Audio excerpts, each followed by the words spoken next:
Hi everyone, it's Natalie and welcome back to my channel. Today I'm going to be talking about some of the books that I've read recently, so let's get started. The first book I'm going to be talking about is The Marrow Thieves by Cherry DeMalaine. In this book we follow our main character Frenchie, who lives in a dystopian world in which indigenous people are hunted in order to get their bone marrow. And that is because in this world people can no longer dream unless they have indigenous heritage. And so it's discovered that the dreams, or the capability to dream, is embedded or found within the bone marrow of indigenous people. And so Frenchie, as someone who is indigenous, is now on the run trying to escape capture to avoid his bone marrow being taken and essentially him dying. I rated this book 4 stars.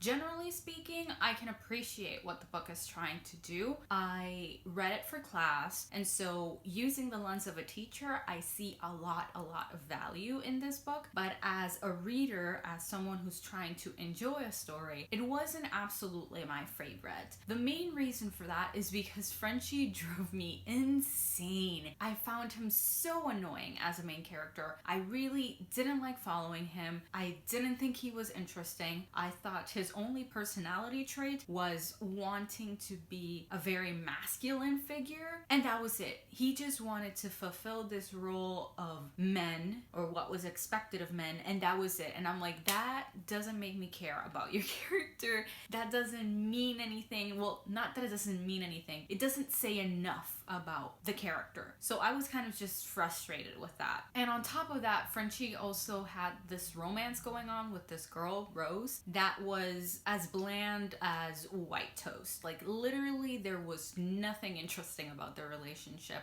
Basically every other relationship, romantic relationship in this book, was more interesting than Rose and Frenchie. I don't know what to tell you. But I think part of my frustration with this book is that I am not Frenchie's age. I see things differently. So the character that I actually really related to and really wanted to know more about was Migwans. Migwans was basically the elder in the group of people that Frenchie becomes a part of, this found family that he finds for himself. So Migwans as the elder was so fascinating to me. I wanted to know everything about him. The few moments we had with him were so incredible and so powerful that I was like, damn, I really wish that this book was in Migwan's perspective, because it was just stunning. It was great, honestly. He was the best character in this whole book, and I'm just sad that it wasn't in his perspective. Regardless, I still think that thematically this book is very much worth reading. I rated it 4 stars instead of going for something more neutral like a 3-star, because I really do think that it's worth reading. Like, my issues with it are literally personal character issues, not actually issues with the book itself being either poorly written or anything. I think it's a really good book. I just didn't vibe with the main character, so that kind of affected my experience with it. But I do have to say that I really enjoyed the ending of this novel. The ending was really what made this book.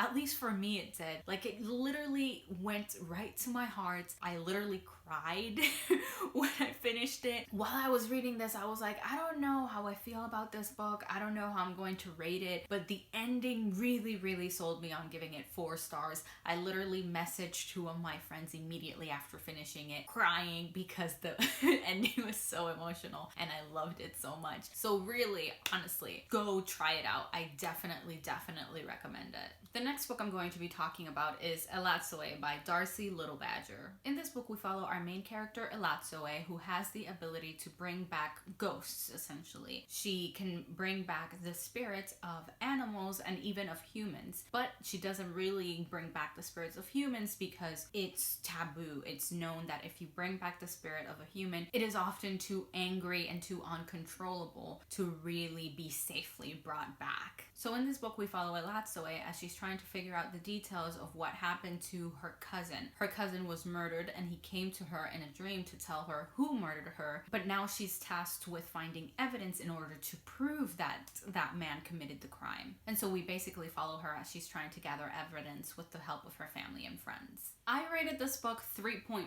stars. I found it generally a very fun and actually almost lighthearted read. I don't know, there was something very cozy cozy about it. It was very much spooky, but also cozy in a way that I don't even know how to explain. I just know that it was obviously tackling solving this crime, but at the same time there was a lot of scenes of family bonding and friendship, this really sweet friendship between Elatsoe and I don't remember his name, but her best friend was the cutest and so was Elatsoe. So I really just found this a really heartwarming read. I don't know how else to describe it. What I do know is that I would definitely recommend picking up this book next October. I think you would have a lot of fun reading it, especially if you're not into really scary things. I don't think this book is super spooky, but it does have its moments that are a little scarier. But again, the main thing that makes it less scary is that it's the kind of book that is between middle grade and YA. That's also why I think that if you're easily scared, this book isn't going to scare you as much as other books, but it still has that potential. Personally, I just found it cozy and spooky, so I enjoyed it. Also, if it's not super obvious, this book is by an Indigenous author, and so is The Marrow Thieves, so I would highly recommend that you check out both of them. The next book I'm going to be talking about is Bridge to Terabithia by Katherine Patterson.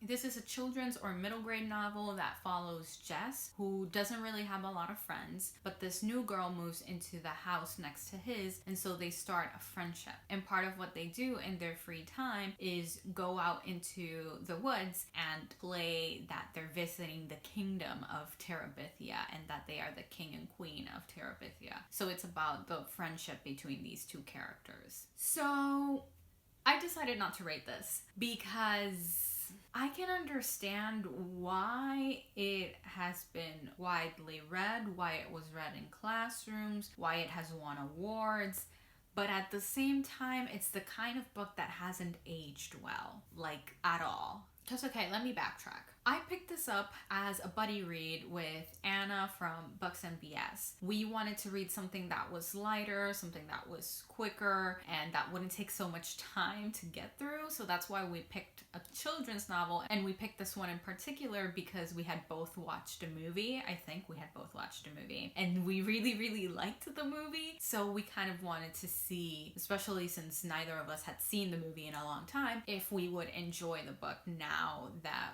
we were older. And the answer is we didn't.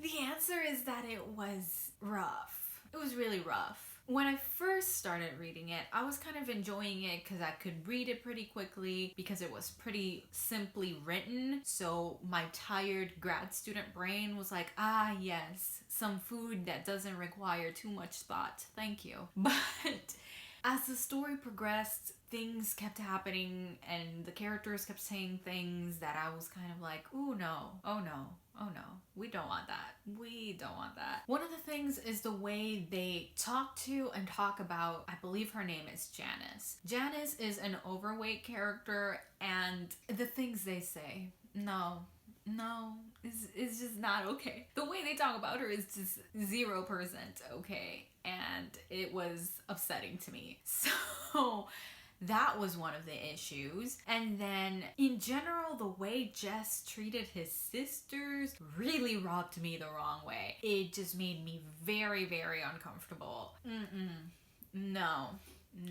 And although I appreciated what was going on with Leslie's character, the character who moves into the house by Jess's house, I still felt like all the other things that were happening and being said in this book were really uncomfy, and I didn't like them. So even though I like that Leslie basically broke gender roles, she was more of a tomboy, she basically looked like a boy, or that's the implication that they had in the book, everything else was just so cringe that I couldn't enjoy this and I couldn't rate it. Part of me felt like rating it 1 star, but another part of me was like, yeah, technically this book could be used to have good conversations in the classroom, but also I would rather rip out my hair than do that.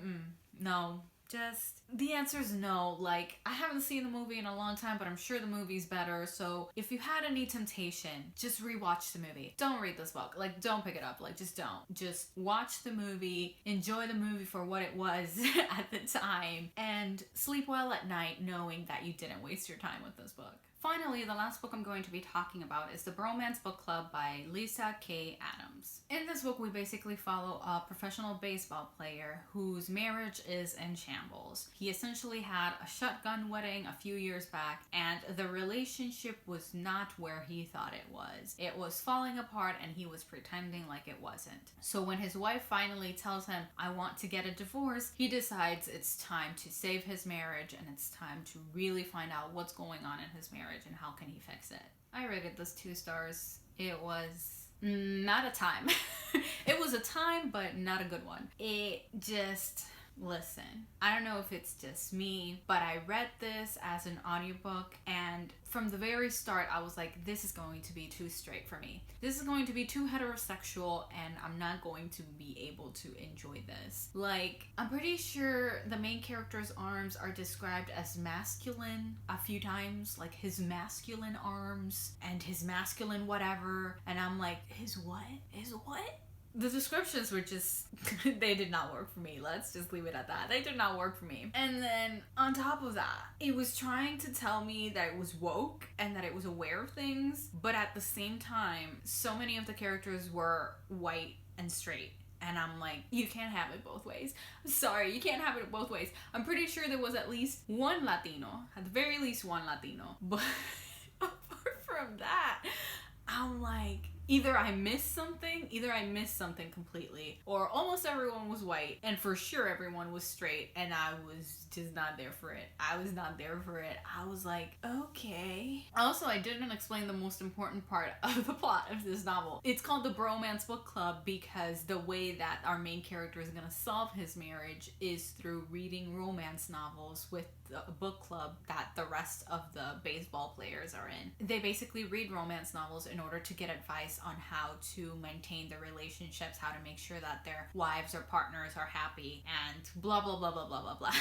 That's basically, that's an important part of the premise, and it was actually the part that made me pick up this book, but honestly it was just disappointing. It didn't work for me. It just didn't. The other thing about this book is that I was just tired. Like, I was reading it and I felt like there was too much back and forth between the characters. There was too much tension, too much unresolved stuff, and there was not enough release of the tension. So it was a frustrating read because of that, and also because I actually felt like some of the things that the main character asked his wife to do in order to convince her to stay with him were kind of iffy. I don't know. His whole approach to it, especially in the beginning, his whole approach to trying to win back his wife somewhat disturbed me, and I could never recover from it. I was just like, I don't know if I'm into this. I really don't. So I'm sad. I'm sad because honestly, I wanted to love this. I was really looking forward to reading the rest of the series because I just love the idea of a group of men reading romance novels, like, actively, and not making fun of them, like, purposefully, both because they like them and because they wanted to learn from them. Like, that was brilliant. Chef's kiss. I love that idea. I still actually want more books that do that because I'm like, yes, it's full of potential, but the potential was too heterosexual here, and so it didn't work for me. Anyway, so that's it for today's video. Thank you all so much for watching. If you've read any of these books, please let me know down below your comments on them. If you enjoyed this video, please don't forget to like, comment, and subscribe. If you would like to follow me on any of my social media, I will have the links to that down below in the description. But for now, see you next time.